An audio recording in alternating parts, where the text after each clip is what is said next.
Hello అందరికీ welcome to Madhu graceful bytes. ఈరోజు మన ఛానల్లో గులాబ్ జామున్ రెసిపీ చూపిస్తున్నాను.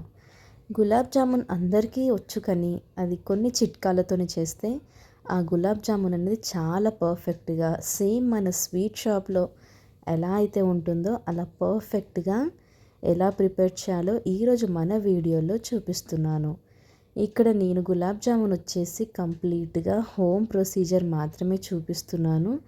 మనము ఈజీగా అలాగే టేస్టీగా ముఖ్యంగా పర్ఫెక్ట్గా తీగ పాకం చేసుకొని గులాబ్ జామున్ రుచికరంగా ఎలా ప్రిపేర్ చేయాలో ఈరోజు మన వీడియోలో చూపిస్తున్నాను.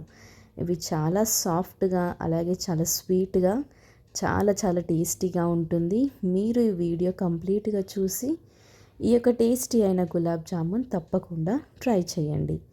ఇప్పుడు ఈ గులాబ్ జామున్ ఎలా ప్రిపేర్ చేయాలో, దీనికి ఏమేమి కావాలో ఇప్పుడు మనం వీడియోలో చూసేద్దాం. ప్రొసీజర్లోకి వెళ్ళిపోదాం రండి. ముందుగా మనము పాకం కోసం ఇలా మనం ఒక బౌల్లోకి 2 గ్లాసుల వరకు షుగర్ని తీసుకోవాలి. ఈ విధంగా షుగర్ని వేసుకున్న తర్వాత దీంట్లోకి మనము 2 గ్లాసుల వరకు వాటర్ని వేసుకోవాలి.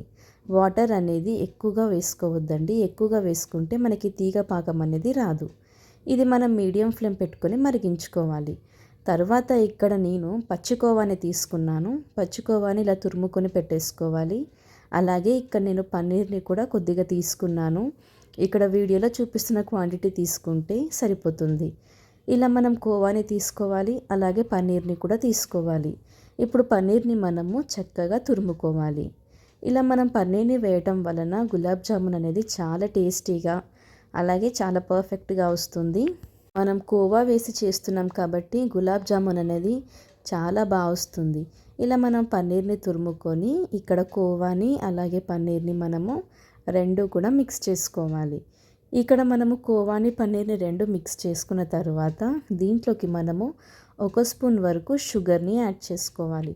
షుగర్ వేయటం వలన గులాబ్ జామున్ టేస్ట్ అనేది చాలా బాగుంటుంది.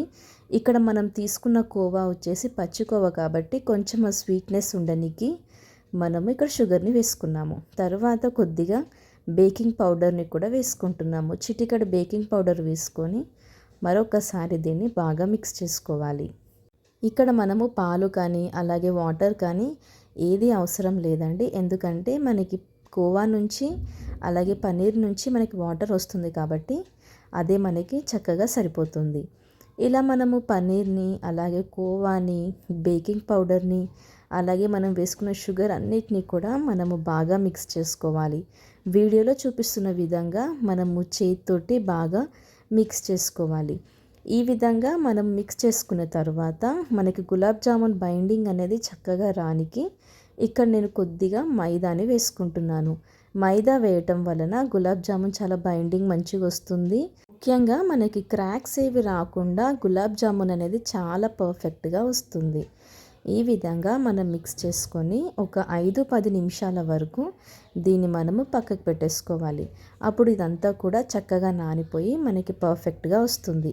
ఒక 5 నిమిషాలన్న తర్వాత దీంట్లో నుంచి మనము చిన్న చిన్న బాల్స్ లాగా ప్రిపేర్ చేసుకోవాలి. దానికోసం మనం ఇలా కొద్దిగా పిండి తీసేసుకొని మనము గులాబ్ జామున్ని ప్రిపేర్ చేసుకోవాలి. ఎక్కువ పెద్ద సైజ్ చేసుకోవద్దండి. మీడియం టు చిన్న సైజ్ చేసుకుంటే మనకి పాకంలో వేసుకున్న తర్వాత అవి ఇంకా చాలా పెద్ద సైజ్ అయిపోతుంది. ఇలా మనం మీడియం సైజ్ ప్రిపేర్ చేసుకొని పక్కకు పెట్టేసుకోవాలి. ఇక్కడ మనకి షుగర్ సిరప్ని కూడా ప్రిపేర్ చేసుకుంటున్నాం కదా. ఇలా షుగర్ మెల్ట్ అవుతున్న టైంలో దీంట్లోకి మనము 2 ఇలాచీని వేసుకోవాలి. మరోవైపు ఇక్కడ బాండీ పెట్టేసుకొని గులాబ్ జామున్ని ఫ్రై చేసుకోవటానికి ఇలా మనం డీప్ ఫ్రైకి సరిపడా ఆయిల్ని వేసుకోవాలి. ఆయిల్ని వేసుకొని ఎక్కువగా వేడిగా అవ్వద్దండి, మీడియం హీట్ ఉంటే సరిపోతుంది. ఇలా మనకి ఆయిల్ అనేది కొంచెం మీడియంగా హీట్ అయిన తర్వాత మనం ముందుగా రెడీ చేసి పెట్టుకున్న గులాబ్ జామున్స్ని ఇలా మీడియం ఫ్లేమ్ పెట్టుకొని దీంట్లో వేసుకోవాలి. హై ఫ్లేమ్లో వేయించుకోకూడదు, అప్పుడు మనకి లోపల కుక్ అవ్వదు, బయట మాత్రము మాడిపోతుంది. ఇలా కంప్లీట్గా మీడియం ఫ్లేమ్ పెట్టేసుకొని మనం ఇలా అన్ని సైడ్స్ కూడా చక్కగా ఫ్రై అయ్యేలాగా వేయించుకోవాలి. వేయగానే మనం గరిట పెట్టకూడదు, గులాబ్ జామున్ విరిగిపోయే ఛాన్సెస్ ఉంటుంది. కొంచెం మనకు ఫ్రై అయినాక మనం ఇలా మెల్లగా అన్ని సైడ్స్ కూడా చక్కగా ఫ్రై చేసుకోవాలి. ఇలా మనకి మంచి కలర్ వచ్చేంత వరకు మీడియం ఫ్లేమ్లో వీటిని బాగా వేయించుకోవాలి. చూసారు కదా ఎంత మంచి కలర్ వచ్చిందో, ఎలాంటి క్రాక్స్ లేకుండా. ఇలా మనం అన్నీ కూడా ఫ్రై చేసుకోవాలి. ఇలా మనం మిగిలిన గులాబ్ జామున్స్ అన్నిటిని కూడా ఈ విధంగా ఫ్రై చేసుకొని ఒక ప్లేట్లోకి తీసుకొని దీన్ని మనము పక్కకు పెట్టేసుకోవాలి. చూస్తున్నారు కదా గులాబ్ జామున్స్ అయితే చాలా పర్ఫెక్ట్గా వచ్చినాయి. ఇక్కడ మనకి పాకం కూడా రెడీ అయిపోయింది. ఇది చక్కగా బాయిల్ అయిపోయింది. ఇప్పుడు మనము స్టవ్ ఆఫ్ చేసేసుకొని షుగర్ సిరప్ని మనము గోరువెచ్చగా ఉన్నప్పుడు ఈ ప్రిపేర్ చేసుకున్న గులాబ్ జామున్ని వేసేసుకోవాలి. ఎక్కువగా వేడిగా ఉన్నప్పుడు వేసుకోవద్దు. ఇది కొంచెం గోరువెచ్చగా ఉన్నప్పుడు మనకి తీగ పాకం అనేది చూస్తున్నారు కదా, పాకం టెక్స్చర్ అనేది మీకు తెలుస్తుంది కదా. ఈ విధంగా మనకి ప్రిపేర్ చేసుకోవాలి. తర్వాత దీంట్లోకి మనము ప్రిపేర్ చేసి పెట్టుకున్న గులాబ్ జామున్లని వేసేసుకోవాలి. ఈ విధంగా వేసుకొని ఒక్కసారి మనము స్పూన్ పెట్టి ఒకసారి అన్నీ కూడా మిక్స్ చేసుకోవాలి. అప్పుడు షుగర్ సిరప్ అంతా కూడా అన్ని గులాబ్ జామున్స్కి చక్కగా పట్టేస్తుంది. ఈ విధంగా ప్రిపేర్ చేసుకొని మనము ఎవరైనా ఇంటికి రిలేటివ్స్ వచ్చినప్పుడు ఇలాంటి టేస్టీ అయిన గులాబ్ జామున్స్ వాళ్ళకి సర్వ్ చేస్తే వాళ్ళకు కూడా చాలా నచ్చుతుందండి. అంత టేస్టీగా ఉంది. మనం ఇంట్లోనే ఇలా బయట స్వీట్ షాప్స్లో చేసేలాగా ప్రిపేర్ చేసుకోవచ్చు. చూసారు కదా, ఇది చాలా సింపుల్ ప్రాసెస్. మనం ఎలాంటి ఇన్స్టెంట్ పౌడర్ యూస్ చేయకుండా ఇలా కోవా తోటి పన్నీర్ తోటి పర్ఫెక్ట్గా గులాబ్ జామున్స్ చేసాం కాబట్టి ఇది చాలా టేస్టీగా ఉంటుంది, చాలా పర్ఫెక్ట్గా కూడా ఉంటుంది. చూసారు కదా గులాబ్ జామున్ ఎలా ప్రిపేర్ చేయాలో. ఇప్పుడు మీరు కూడా మీ ఇంట్లో ఈ టేస్టీ అయిన గులాబ్ జామున్ తప్పకుండా ట్రై చేయండి.